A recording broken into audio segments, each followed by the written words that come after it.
So good afternoon, everyone. Welcome to A Brilliant Businesses podcast. My name is Nick Bryant, and this afternoon I'm with Matt Hillier, who is the Humble Bear. Yes, that's right. Bear, yes. Yeah. How are you, Matt? All right? I'm good. How are you? Very well, thank you. Thank you for coming in. So just a bit of background about the Humble Bear and what Matt does. He supports and empowers people to find happiness, peace and joy in their life by sort of pulling them out of depression or anxiety or addiction or whatever problem they've got. Helping them find a happy place, I guess, or a purpose. Yes. But let's go back, Matt, because you do this through some personal experiences that you've experienced and how you want to help other people, how you got through it. So let's go back and talk about that and how you come to where you are. Yeah, sure. So I think the best place to start is back in 2018, so 5 years ago now. At the time, I was working in insurance, in IT for an insurance company in the city. Okay. And I was quite depressed, quite anxious. I was deep in addiction. Right. A lot of people in the city and in business end up in these spaces. So I was using a lot of alcohol, a lot of narcotics, and really struggling with my mental health. And it all came to the point where my low point, the darkest place I've ever been, and I ended up trying to take my own life to try and end it. Or I didn't know a way out. All I knew is that where I was too painful. My marriage had broken down. I didn't have access to my daughter. Everything was just too much, and I didn't want to be doing what I was doing anymore. Yeah. You know, these addictive behaviours to try and cover up those feelings. It got to the point where I couldn't not do them. I didn't know how not to do them, and I didn't know a way out. And so this suicide attempt landed me in a rehab centre. I feel really grateful and really privileged to have had the opportunity to go through that experience and to have that help, because many people don't have the resources to do that. But it really changed my life. If we go back to my childhood, to growing up, I always felt fearful. I felt so fearful of the way of what people thought of me, of how people perceived me. You know, I'd change everything about myself in order to fit in with a certain crowd, because I didn't feel enough just being me. I needed to be liked, because if I was liked, then I was okay. And it kind of led me down like the party routes, you know, and doing things that maybe I wouldn't have done off my own volition. You know, it was kind of like, oh, this will impress these people, and. You know, it got me into the gym a lot. I was a gym addict, essentially, in an unhealthy way. You know, my diet I was about 50 kilos heavy back then as well. So with muscle, and my diet was really strict. It was almost quite painful to go through that. But the main thing is my self-esteem was rock bottom from a very young age. I don't know whether it was nature or nurture, but that was one of the things that I struggled with, and that's what led me to using these substances and that, because I was just so scared of what other people thought. Had a lot of resentments in my life as well. I felt like the world was happening to me all the time. So it kind of came to a culmination in 2018 when I landed in this rehab centre, and really introduced me to spirituality. Right. I would have classed myself as an atheist before this. Didn't believe in anything. Probably would have ridiculed anyone who did. Because I genuinely now believe that I felt threatened by that, because they had a belief and I didn't. And you know, that's not unusual, by the way, is it, for people to feel that way? Not at all. Not at all. And I didn't really have anyone to speak to. I didn't feel like I had anyone to speak to. Being a man, I thought I had to be strong. I had that strong, silent, stoic type. I'm the rock, and you know. And that essentially is what drove me really down to that low point. I should not have survived that suicide attempt. Wow. It wasn't a cry for help. It was very, very deliberate. I'd Googled the lethal dose of the tablets I had. I'd Googled the effect of alcohol on them. You planned it? Well, it wasn't planned as in it wasn't weeks before. It was in that moment, right, this is what I'm doing. I need to know how much of this I'm taking, because I'm serious about this, and I need to know, you know, am I drinking with this because I want it to work. Came that close kind of thing. Exactly. Wow. And in fact, once I'd made that decision for the first time in a very, very long time was when my mind was quiet. Okay, right. Because it was almost at peace. I was at peace, and I felt that. So I'm in this rehab centre, and I'm in a bit of a mess because all these substances have been taken. My crutches have been taken away from me. And now I'm having to deal with the mental health that I actually have, and the depression, the anxiety. I'm crying pretty much every day because I'm in a state. And someone said to me, why don't you go and try meditation?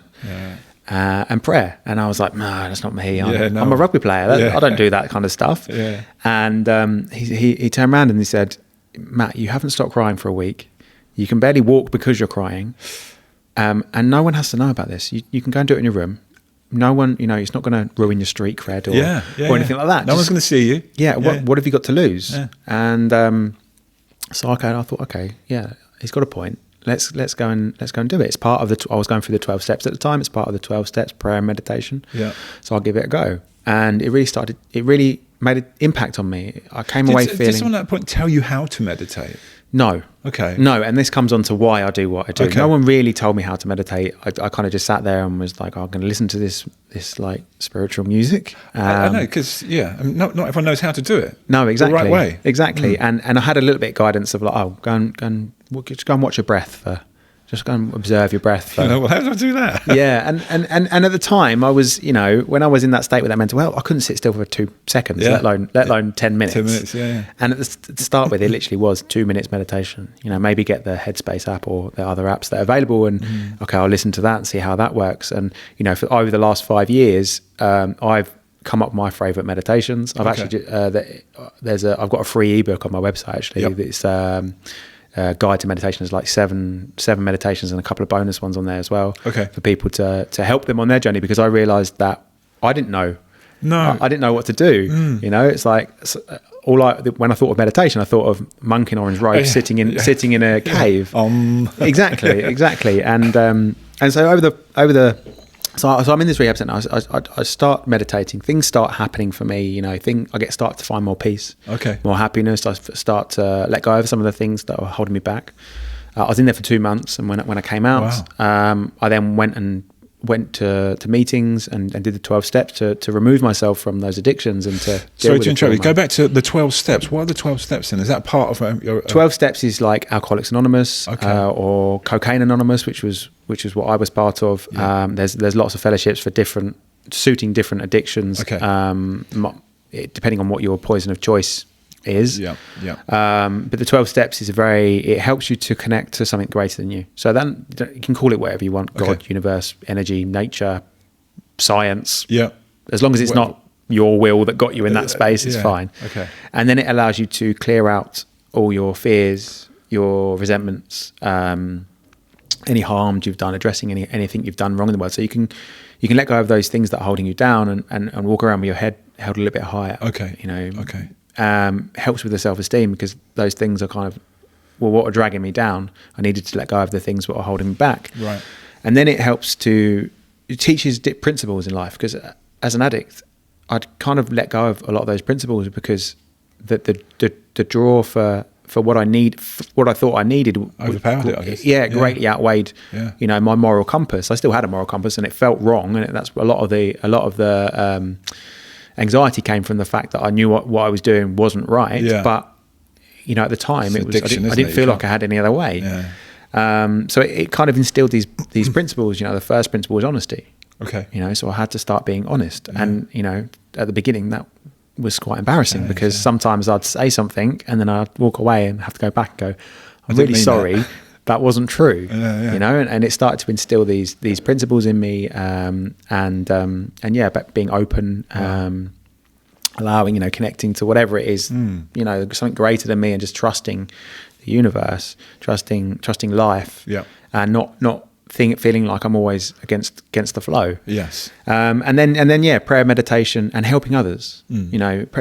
Prayer, meditation, as in like, I meditate in the morning. I generally can't go through my day without doing that. It feels weird now. Back then it was a struggle to get the practice in. Now it's like, I can't not do it. Normal part of your day. Exactly. Like having a shower or cleaning my teeth. It's the same thing.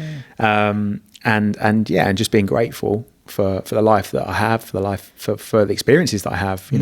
I still say now, that night where I tried to take my own life was probably the best thing that ever happened to me. Right. Okay. And I'm truly grateful for it, because I wouldn't be where I am now without it. And so I went through this process. It took about 3-4 months. Sometimes it takes longer, sometimes it takes shorter. There's a particular step, the step 4, which is quite difficult, which is where you write down all your resentments, all your fears. It can be quite traumatic, because you're bringing it all up to the surface, but you then analyze it as in, It doesn't matter what the other person did in order for you to respond in a certain way, or to build the resentment. What was your part in it, and how can you look at it in a different manner? Okay. And I realized that the number one denominator in all of them was me. And I needed to let go of these things because no one else was making me angry. I was making myself angry. I was making myself unhappy. It wasn't down to anyone else. So that's hard to come to terms with. That I would have thought. Oh yeah, because you're not hating yourself, but you're accusing yourself of doing those things, and everyone wants to love themselves, not point the finger at themselves. I mean, yes, but some people are. So generally, I find people are either more prone to pointing the finger at other people, or more prone to pointing the finger at themselves. So it's either you're wrong or I'm always wrong. Okay. If that makes sense. Rather than it just being, it's just a situation and life is the way life is happening, how it's happening, and relaxing and letting it go and finding happiness in that. It's either anger or guilt and shame, which is guilt and shame is anger towards yourself. Of so course, it's all just anger, and underneath it normally is fear that sits under this is the seat of a lot of things. So you learned all that through this process, I guess. Through self-analysis, through going all the different things that I've been through, all the different retreats that I've been on, all the different like ceremonies and circles and things that I've been in, sharing circles and things like that. Just things that are really, even just the situations that I've had afterwards, I've stopped and thought, oh yeah, I can see what that was. The self-awareness in it. I can see why I responded like that. Okay. I could see that I got, a split second before I did that, I got fearful, and then I took an action that maybe wasn't in alignment with who I want to be, or who, what brings forth a happy life. It's like if I'm doing this thing, okay, that's not going to make me happy because I'm going to look back and feel guilt and shame, feel bad about it. Exactly. So it's the process took about 4 months, and part of that as well was going around to all the people that I'd harmed and making amends. So not just a sorry, because we all say sorry quite a lot, but actually, apologizing, but then telling them how I was going to change in order to, and changing. An amends is an amendment to behavior. Okay. It's like, I did this. This is why I did this, because this fear came up in me and I recognized that. And now I'm going to go forwards in my life and try not to do that, and learn from it rather than. So you approached every person that you pissed off, if you like, and said to them, look, I'm not that person anymore. I'm really, really sorry. I'm going to change and I'm going to do it this way. And were they acceptive of that? So, I mean, in the most part, some people didn't want to hear it. They block. Right. Okay. Like ex-girlfriends, things like that. I don't want to speak to you at all, and that's fine. I was willing to put myself in that uncomfortable position to make it right. And if they're not willing to accept it, that's fine. That's not a problem. Maybe one day down the line, at some point, that opportunity will arise, and I can make that apology. I'm always willing and open to do that. But some of them at the moment, it's like, no, not ready for that. But that's fine. That's fair enough, isn't it? Yeah, exactly. Okay. So I went through this process, and then I was still working in insurance at the time. I still had my job, and I knew that wasn't what I wanted to do. I knew from this experience that I just wanted to help people, and working for an insurance company doesn't really help. No, it doesn't really help loads of people. So I was kind of in this quandary. What am I going to do? And then 2020 hit. I had actually another bout of anxiety around that time, which actually forced me to study the mind, which was really interesting. And study that, I'm not my thoughts. I'm the one who hears them. And so if I'm the one that hears them, I can choose to listen to them or not. I don't have to do everything that my mind tells me to do. No, sure, which has been really, really powerful. I studied a book called The Power of Now by Eckhart Tolle. It's quite a famous book. I literally lived, that was like my Bible for almost a year. And I lived as much as possible in the present moment, and my life changed drastically. Things just started happening in my life, synchronicities, serendipity, whatever you want to call it. It started to happen in my life. People started coming in, well, not so much in 2020 because we were all in our homes, but almost a year to the day, someone called me up and said, would you like to start a coaching business? And I was like, yeah, great, that sounds fantastic. That's really what I'm looking for. That's a sign, isn't it? And then shortly after that, I saw an interview of a friend of mine on Facebook who was talking about his book, and I just knew I needed to speak to this guy. So I messaged him on social media and said, I really love what you're talking about. Something really resonated. And he said, oh, I've got this yoga retreat coming up. Would you like to come along? And I was like, yeah, great. I really need to be there. And so I drove all the way to Windermere for this yoga retreat. I'd never done yoga in my life, by the way. My yoga mat was still in its cellophane. Was it? Yeah. I didn't know anyone there. It was literally the other end of the country. And I didn't really know why I was there. So when I arrived, I was 2 hours late, full of social anxiety, like, oh my God. And they sat me down, they gave me a big hug and sat me down and, why are you here? And I was like, I don't know. I just know I need to be here. And then the next thing was, right, we're going to do this cacao ceremony. And I was like, okay, what's that? What is that? Yeah, what's this? And he said, right, we're going to drink hot chocolate and then we're going to meditate for 5 hours. 5 hours? And I was like, I don't know, but you sound like you've got a bit of a screw loose. I'm by this point, I'm quite used to meditation. I can do, 45 minutes at a time, but 5 hours is a lot. It's a challenge, But the experience was phenomenal. Okay. And after 5 hours, I was like, wow. And it wasn't just strict meditation. There was, sound healing. There was music playing, and but the cacao. Now I work quite closely with the cacao. Really deepens you into meditation, which into is your the spiritual chocolate. Practice. It is chocolate in its purest form. It's a superfood. I like to call it a superfood because it's one of the most nutrient dense foods on the planet. So it's so good for you, especially for women. It's really good for that time of the month when they need the magnesium, because it's packed full of magnesium, calcium, potassium. Loads and loads of minerals. It increases the oxygen flow to your brain by up to 60%, so it helps to relax you. It helps to help you get more creative. It's super powerful in that respect. It helps to open the capillaries and the arteries. So your heart quite literally opens. But also from a spiritual perspective, it helps you open your heart. So it helps you deepen into practices. It helps you to bring more love, more peace, more compassion. It allows you to forgive people. I've sat in a ceremony and forgiven all the women in my life who've ever hurt me. Sat there crying cathartic tears. And then it was in one of these ceremonies that I was looking for guidance. I was looking for, what's my purpose? What is it? Why am I here? How do I help people? And a voice just said, this is what you're supposed to do. Go and speak to Liam, the guy whose business is. Go and speak to Liam afterwards and he'll help you.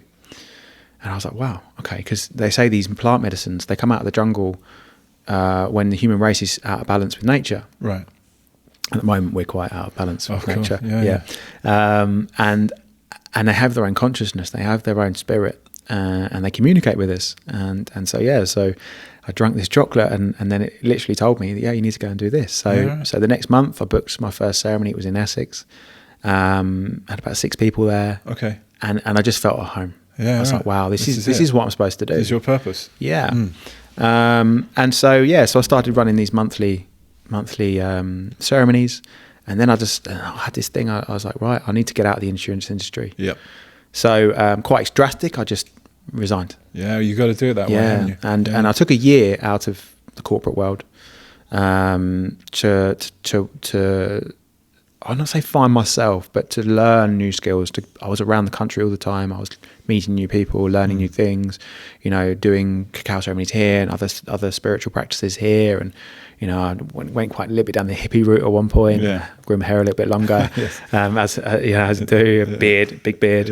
And then late 2022, kind of came back and settled. And then started to all this information, all this knowledge, all this wisdom that I'd imbued, and built up. I then started to disseminate it to other people and to help people on their journey. to coach people through whatever they're going through. And the principles, the practices can be applied to any part of life: personal, business, family. The principle, one of the main principles I live by is surrender. Is surrendering, not surrendering as in like I give up. Surrendering as in allowing life to do what it wants to do. Removing ourselves almost emotionally from it, and just asking what's the centered thing to do. What's the right thing to do here, and the peace that comes from that is phenomenal. In that present, when you're present in that moment, and you can see exactly what life wants from you and is asking of you, and it's like it becomes, it's not that uphill struggle anymore. It's not battling. It's not competition. It's not. Yeah, you know what, it's hard for people to do that though, isn't it? And that's where the problem lies. I think people are unaware of they're able to do that because they get so locked in on what it is they're worrying about. They don't realise they can actually put that to one side and stop it, and then think about, where am I right now? What am I enjoying right now? Where am I? Yeah. And that's especially as men. Yes. Well, women as well, of course, but we'll I mean, that. men are generally more up in their heads than women. Women are very much in their emotions, and men are up in their heads. And if you're looking from a spiritual perspective, the masculine always represents the consciousness, and the feminine, the energy. So it's very much, the emotion is the energy, energy, emotion, whereas the consciousness is so when we're not balanced, we find ourselves men in the head, women in the emotional state, and that's where where the coaching came from, is to help people, because they don't know how to access that. We've lost that ability to just be, ourselves. We're always doing, filling our lives with doing. Being a workaholic is almost like celebrated. I know these days. So it's like, my partner runs a business, so a really successful business. So she's constantly on the go. And it becomes the norm, and almost well done. Worked really hard. It's like. I sometimes have a few days off, and I don't work all the time because I don't want to. Yes. But some of my business friends take the mickey out of me. Yeah. Thinking, because I have a nap on an afternoon or something like that. But I think that's positive. That's actually really healthy. But people look at me as if say, no, you're lazy, or you haven't got enough drive, or. Yeah. But that's the world we live in. Yes. And that's part of the danger, isn't it? Yes. Yeah. Yes, because we're taught that you've got to be doing all the time, otherwise you're lazy. Yeah. But actually, that's where we're finding burnout. That's where we're finding anxiety, stress, depression, in the workplace, because people are struggling. Yeah. They're not finding that time. And, we were speaking about it before, the disconnection that the world has now with this new world of hybrid working. Yep. I do contract for a technology company. So I'm in the corporate world and I work remotely, but it's that intimate connection you have with your colleagues that's not there anymore for a lot of people. People are either like I'm remote, or other people are hybrid working, so they don't have that collaboration. And you lose that human touch. And I think as human beings, you need to be around other human beings to a certain extent. It's okay to be alone, but that's not being lonely, but it's okay to be alone, I think. We're herd animals. We're herd creatures, aren't we? Yeah. And I mentioned men earlier because I wanted to talk about some of the events you've got coming up, and you talked about a men's group which you're doing in August, because women are good at talking to their friends and having a glass of wine and chatting it through, or a cup of tea or whatever, but men feel a little bit sort of nervous about that. They feel like they're a bit weak. Yes. And you want to overcome that. I spent most of my life in rugby teams, drinking a lot of beer and being strong, masculine, manly. But I'm never speaking about my feelings, and that's what drove me to the point where I almost killed myself. Yeah, right.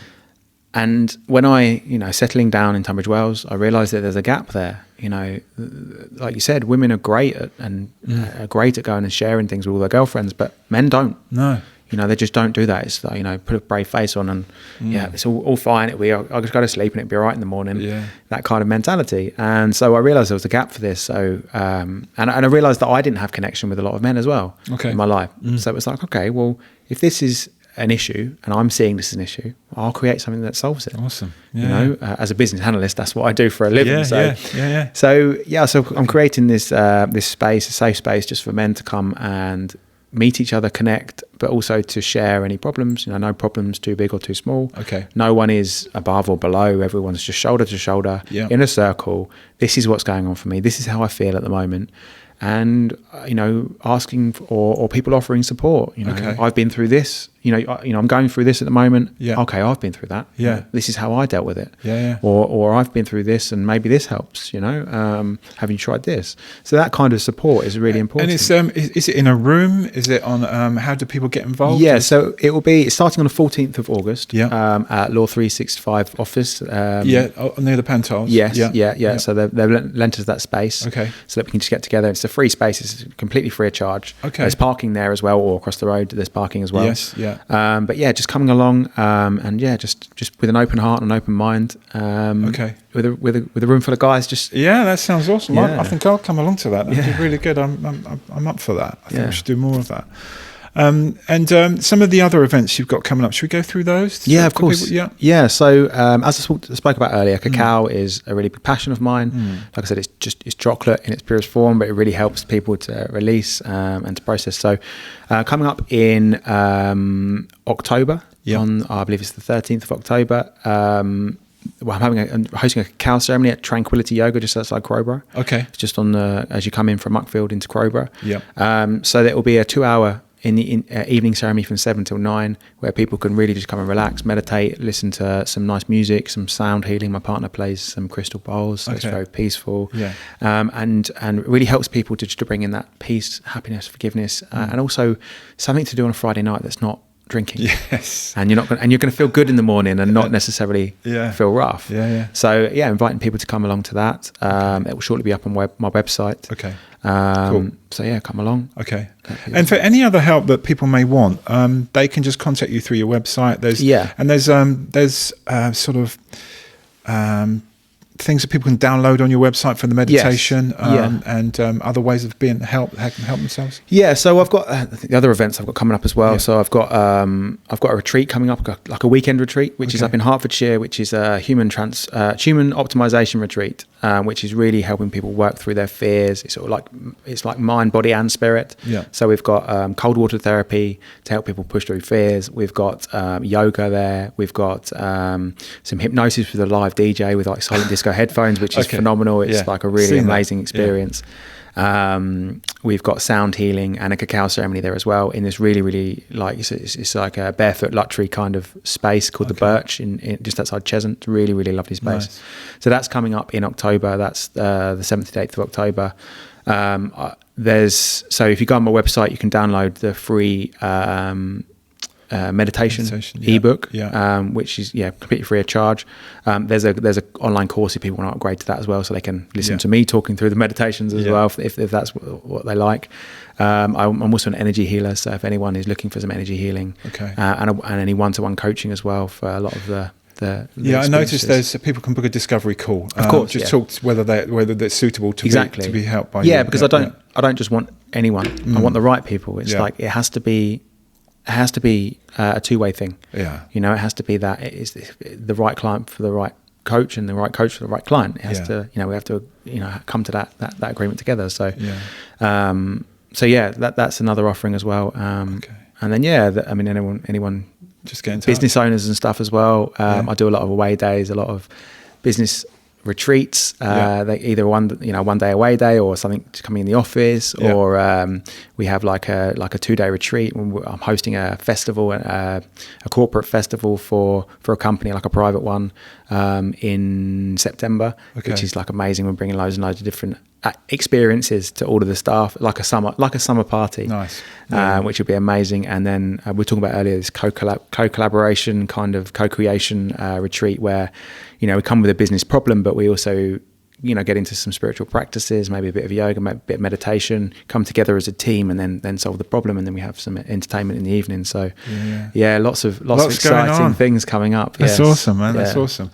Matt, I've never met you before, and you've come in here today, and I'm completely inspired. I really am. I get a really good vibe from you. You know, I'm quite a good judge of character, if I may say so myself, but because I meet a lot of people, but I get a really good vibe from you. Good. I think you're awesome, what you've done and what you've been through to get to where you are. Thank you. It's amazing. And I hope everyone that hears this can reach out to Matt if they feel they need him. Yeah, just if anyone wants to get hold of me, my website is www.humblebear.co.uk. Perfect. Or you can find me on Instagram at @the_humble_bear, or I'm on Facebook, YouTube, all over the place. Any platform you social can imagine. Media. Yes. Well, I'll put all those links underneath this podcast so people can get in touch. And it's been really great talking to you, Matt. Thank you very much for coming in. I appreciate it. Thank you for having me.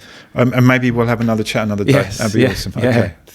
We'll see you for another podcast soon. Thanks, Matt. Cheers. Thank you. Cheers.